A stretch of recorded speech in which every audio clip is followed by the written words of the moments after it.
guys, if you're new to my channel, welcome. If you're returning, welcome back. Today I'll be showing you how I prepare this delicious Guyanese style chicken chow mein. So I already went ahead and seasoned my chicken, and I'll be using some cabbage, carrots, broccoli, and some bora, better known as long bean.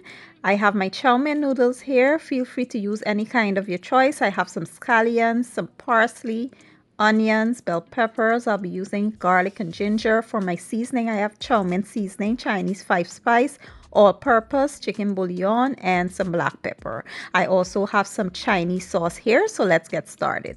So let me show you how I season my chicken. I always get a lot of questions. What seasoning do you use? How does it look and stuff? So I decided to show you, the jars and the packaging and everything. So here I have some chicken thighs and breasts chopped into bite sizes, and I'll be using some chicken bouillon here. The brand I use is Noors. I love this brand. And I have black pepper. Any kind of black pepper will work. I use some season up all-purpose seasoning by Maggi. I have garlic powder, onion powder, some fresh green seasoning, and here I have my Chinese sauce. I have some chow mein seasoning and the Chinese 5 spice. So basically what I did was added about a teaspoon of the seasonings to the chicken. And then I went in with my fresh green seasoning, 1 heaping tablespoon. I can leave the recipe for that down in the description box. Then I went in with my Chief's Chinese sauce, and I added a little bit of my homemade cassareep. This is so delicious, but if you can't find it, you could use browning or a little soy sauce. Once everything was added, I mixed the combine and cover and allow this to marinate for about an hour before I get started.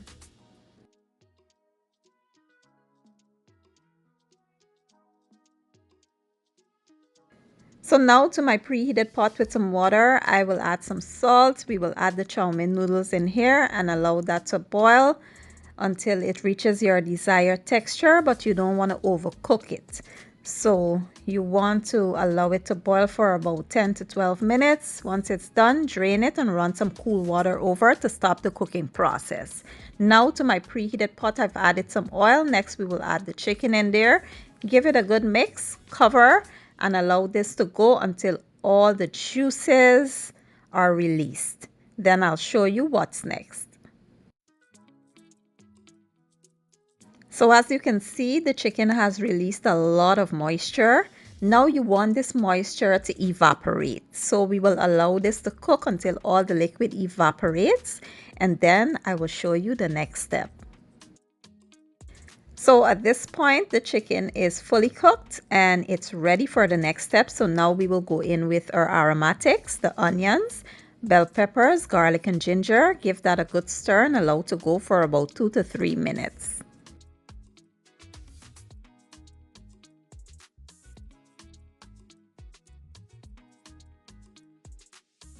Next, we will add our vegetables as well as our seasonings to add flavor and taste to them. We will give it a good stir and we'll allow these to go for about 4 to 5 minutes. We don't want to overcook them. We just want to soften them up a bit, but it still must have a nice bite and crunch.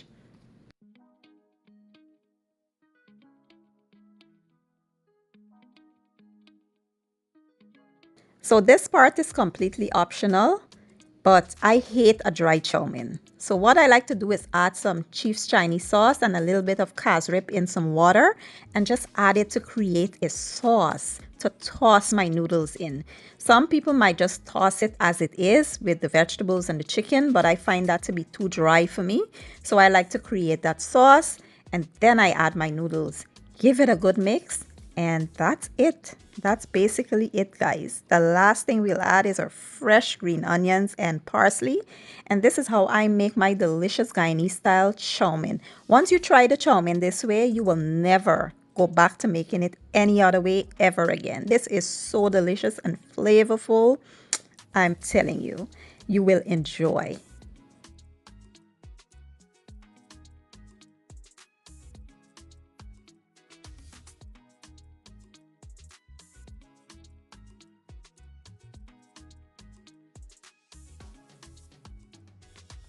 And here you have it, my version of Guyanese style chicken chow mein. Now, this might be weird to some people, but it's definitely a Guyanese thing to serve chow mein up with rice. So that's what I had mine with, a serving of white rice on the side, and it was absolutely divine. I can't wait for you all to try this recipe. If you enjoyed the video, don't forget to give it a thumbs up, share it, and leave a comment down below. I will leave all my ingredients and measurements down in the description box, and I'll see you all next time. Thank you for watching. I appreciate your support, and as always, enjoy.